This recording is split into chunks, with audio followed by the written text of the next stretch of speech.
গরমের শুরুতেই দুর্দান্ত একটা রেসিপি, যেটা আমাদের শরীরের জন্য খুবই উপকারী। এর অনেক উপকারিতা রয়েছে, যেটা আমি ভিডিওর মধ্যে তোমাদেরকে জানাবো। সজনে ডাঁটার এই তরকারিটা এরকমভাবে বানালে খেতে কিন্তু দারুণ লাগে। একদমই সহজে ঝটপট রেসিপিটা বাড়িতে তোমরা বানিয়ে ফেলতে পারবে। রেসিপিটা আমার কিন্তু খেতে দারুণ লাগে। তোমাদের কার কার খেতে ভালো লাগে সেটা কমেন্টে জানিয়ে দেবে। বাই দ্য ওয়ে, আমার মায়ের রান্নাঘর মনিকা কুকিং কিচেনের আরও একটা নতুন পর্বে, নতুন একটা রেসিপিতে তোমাদের সকলকে স্বাগত। আশা করি সবাই খুব ভালো আছো। তো বন্ধুরা, আজকে তোমরা শিখে নেবে সজনে ডাঁটার তরকারি। দুর্দান্ত স্বাদে, একদমই সহজে কিভাবে হতে পারে। তবে আজকের রেসিপিটা কিন্তু মা করবে না, স্পেশাল একজন করবে, সেটা সামনেই তোমরা জানতে পারবে। তো যাই হোক, রেসিপিটা একদম পারফেক্টলি শিখে নিতে ভিডিওটা পুরোটা দেখতে হবে, আর সাথে থাকছে টিপস অ্যান্ড ট্রিক্স। তো চলো শুরু করা যাক। এটা আমার বৌমা, রেসিপিটা আজকে ওই বানাবে। পুরো ভিডিওটা দেখো, দেখে কমেন্টে জানাও কেমন হয়েছে। আজকের রেসিপিটা বানানোর জন্য প্রথমে কিন্তু ডাঁটাটাকে কেটে নিতে হবে। তরকারির জন্য পারফেক্ট একটা সাইজে কিন্তু ডাঁটাটাকে কেটে নিতে হবে।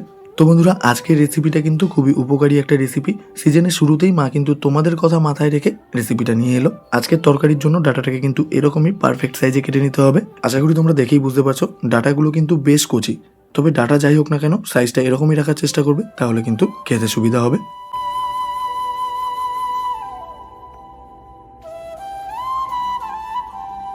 এরপর আমরা কেটে নেব উচ্ছেটাকে।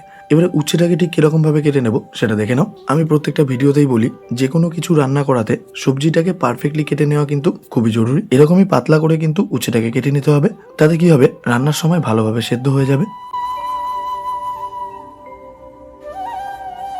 তারপরেই আলুটাকে আমরা কেটে নেব। তো একদম ভালোভাবে আলুটাকে প্রথমে ছুলে নিতে হবে। এখানে আলুটাকেও কিন্তু পারফেক্ট সাইজে কেটে নিতে হবে। দেখো, আলুটাকেও কিন্তু খুব বেশি মোটা রাখবো না, এখানে পাতলা করে আলুটাকে কেটে নেব, যাতে ওভারঅল রান্নাটা খুব সুন্দর হয়। এবার টোটাল সবজিটাকে ভালো করে ধুয়ে একটা প্লেটে তুলে নেব। তো বন্ধুরা, সবজিগুলো দেখে এবারে আশা করি ভালোভাবে বুঝতে পারছো, সবজিগুলো কিন্তু একদম পারফেক্টলি কেটে নিয়েছে। যে কোনো রেসিপি করার সময় তার সাথে ম্যাচিং করে সবজিগুলোকে কেটে নেওয়া কিন্তু একটা গুরুত্বপূর্ণ বিষয়। তো বন্ধুরা, এখনো যারা চ্যানেলটাকে সাবস্ক্রাইব করোনি, তারা চটপট চ্যানেলটাকে সাবস্ক্রাইব করে ফেলো।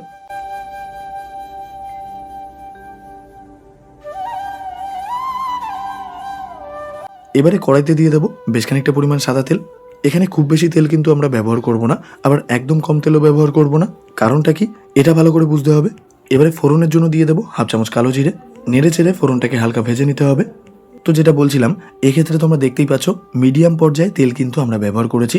কারণ তোমরা যারা মায়ের রেসিপি দেখো, আশা করি তোমরা জানো, মা কিন্তু বেশিরভাগ রেসিপি শরীরের কথা মাথায় রেখে বানানোর চেষ্টা করে।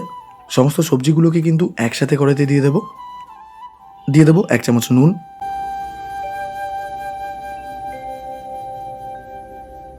1 চামচ হলুদ দেব,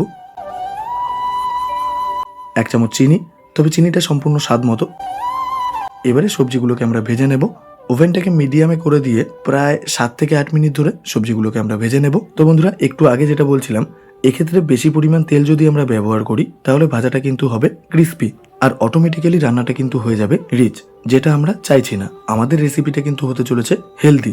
এবারে ঢাকনা দিয়ে ঢেকে দেব। প্রায় 8 মিনিট মতো পর ঢাকনাটাকে আমরা সরিয়ে নেব। এখানে কিন্তু আমাদের সবজিটা একদম পারফেক্টলি ভাজা হয়ে গেছে। তবে পারফেক্টভাবে ভাজা হয়ে গেছে সেটা কি করে বুঝবো? দেখবে আলুর ভেতরটা নরম হয়ে গেছে আর ওপরটা লালচে কালার এসছে। তবে পার্সেন্ট হিসেবে যদি বলি, তাহলে 80 থেকে 90% সবজিটাকে আমরা ভেজে নেব।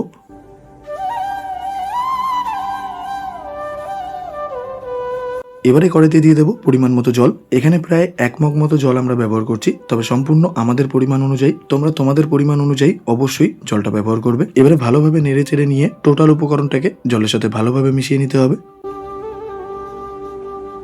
এবারে রান্নাটাকে ঢেকে দেব প্রায় 6 থেকে 7 মিনিটের জন্য। প্রায় 7 মিনিট পর এবারে ঢাকনাটা সরিয়ে নেব। ওভেন মিডিয়ামে রেখে প্রায় 7 মিনিট ধরে রান্নাটাকে কিন্তু আমরা কুক করে নিলাম। তবে মাঝে 1 থেকে 2 বার ঢাকনা সরিয়ে রান্নাটাকে নেড়ে চেড়ে নিতে হবে। তো এই পর্যায়ে আমাদের রান্নাটা কিন্তু ভালোভাবে কুক হয়ে গেছে, আর সবজিগুলো ভালোভাবে সেদ্ধ হয়ে গেছে।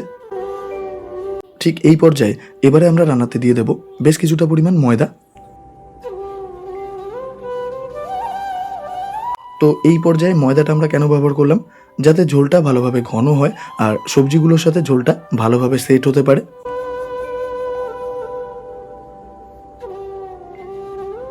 তারপর ঝোলটাকে আরও একবার ভালোভাবে ফুটিয়ে নেব। বাস, তারপর ওপর দিয়ে ছড়িয়ে দেবো ধনেপাতা। তারপর শেষবারের মতো রান্নাটাকে নেড়ে চেড়ে নিতে হবে।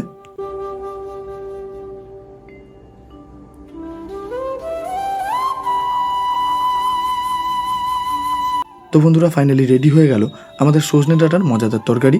এই তরকারিটা কিন্তু আমাদের পেট ঠান্ডা রাখে আর রোগ প্রতিরোধ ক্ষমতা বাড়াতে সাহায্য করে, হজম ক্ষমতা বাড়াতেও কিন্তু খুবই সাহায্য করে এই তরকারি।